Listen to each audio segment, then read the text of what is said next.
cockpits visible. Monitors. As much as you don't really talk about them day to day, they're really important, because if your monitor wasn't working, boy would you be angry. And first, let's talk about the types of monitors. We have OLED, TN, IPS, VA, and let's throw in CRTs, even though they're really old and yeah.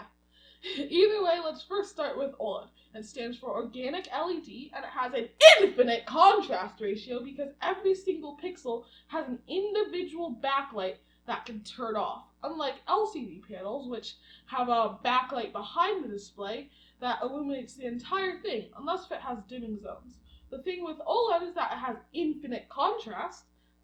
Technically it isn't infinite, but it's undefined because you can't divide by 0.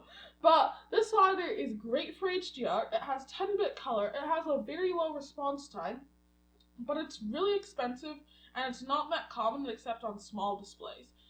Plus, it has great viewing angles, but let's get into the reason why it's called organic. The LEDs themselves are organic, and therefore they will burn in over time. So it's not that durable, and I honestly cannot recommend this unless you're made of money and have unlimited cash to spend on your next monitor for your computer. And plus, they are really uncommon. Like, you can only get 19 or so inch monitors with OLED, or you have to get an LG OLED TV, which brings its host of problems.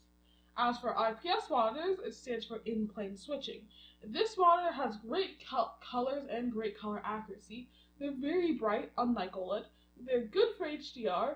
They have 10 bits, but they have longer response times. And they have good contrast, but not as great as OLED. There is a backlight, because it's an LCD type of monitor. And it's cheaper than OLED, but still expensive, relatively. It's pretty common on pretty much every display that is either for gamers or super El Cheapo. And this is a durable display with great viewing angles, and I can recommend to anyone who's non-gamer or a gamer who still cares about their color accuracy and content creation. Next, we have VA panels. That stands for vertical alignment. It has okay colors, bright displays, great for HDR, 8-bit color, very long response times, and it actually has the longest response times of all of them. It has a backlight, because it's an LCD as well. It's durable, it has okay viewing angles, it has backlight bleed, and it's pretty uncommon. It's basically the jack of all trades and master of none when it comes to LCD displays. Then we have twisted pneumatic displays, or TN panels. These have terrible colors, and they were the first LCD on the market, which stands for liquid crystal display. The only issue is that it had 6-bit color, which means that it only had 64 red, 64 green, 64 blue, which when you add them together, when you multiply them together, it comes up to about 252,000 or so.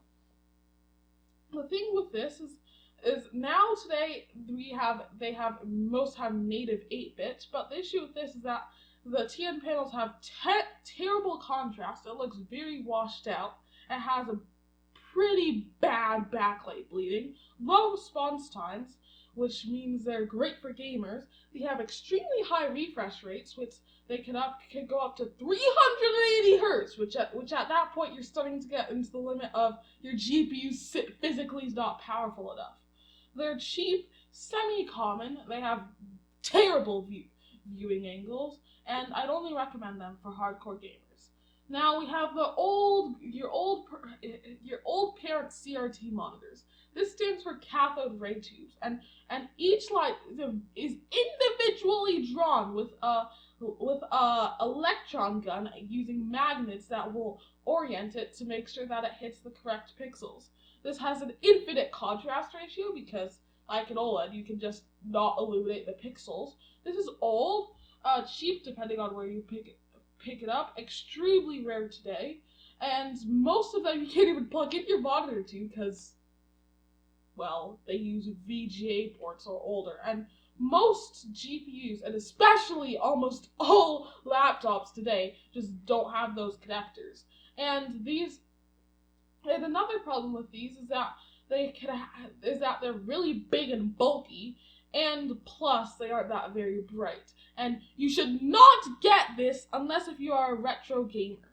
Now let's get into monitor sizes: 24-inch, 27-inch, and 32-inch. 24 is best for young people or people who don't have enough space. 27 for your average Joe, and 32 inches for people who have who like bigger displays or have sight issues and need a bigger display, or people who actually sit further back from their monitor. Now we also have resolutions: 1080p, 1440p, 4K, and 5K plus. 1080p I'd only recommend on a 24-inch monitor because of Windows displaying being terrible. Why can't we have our display scaling below 100%? Microsoft, no! Next we have 1440p, which I would recommend to most people, unless if you're at 24-inch, which unless you have super keen eyesight, you're probably not going to notice. 4K is only for people who have extremely Hawkeye eyesight, or for people who have a TV, and you should only get them on monitors that have 27-inch displays and up. And 5K plus is either only for TVs or people who are Apple sheep and generally just need and do not want display scaling on their very expensive Mac. The other important things on a monitor are height, swivel, and tilt adjustment, which if your monitor doesn't have that, then what are you doing? It's the year of 2021. The second generation iMac had that, so why can't we do it today?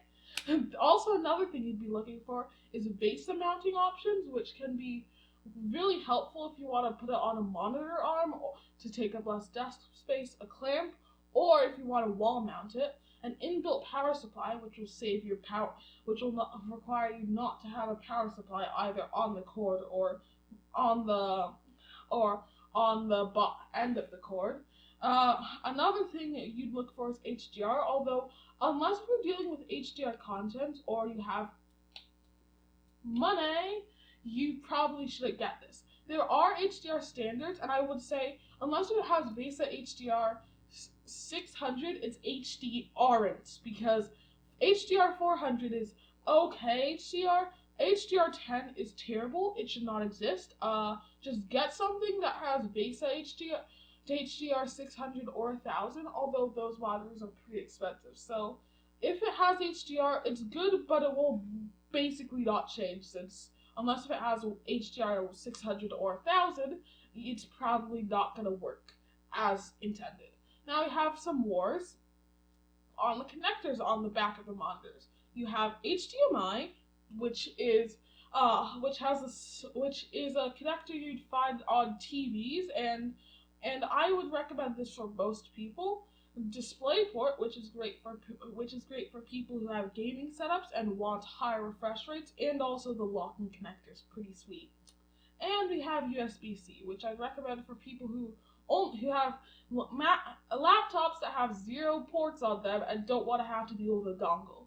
And another feature you'd find is a USB hub, which would allow you to connect your devices via the monitor. So you just plug in one cord to your laptop, and voila, it charges. You have a bunch of ports that you can use, and finally, built-in speakers, which will be helpful if you really don't like your computer speakers or you're on a desktop which doesn't have speakers. Choosing a monitor is a really important decision, and it will help your computer content look better than ever. Either way, I'm Zeph. This is JZ Tech. If you like the video, you should like it. If you have something to say, drop a comment. If you really love the video, then get subscribed. I'm Zeph, this is JZ Tech, and goodbye!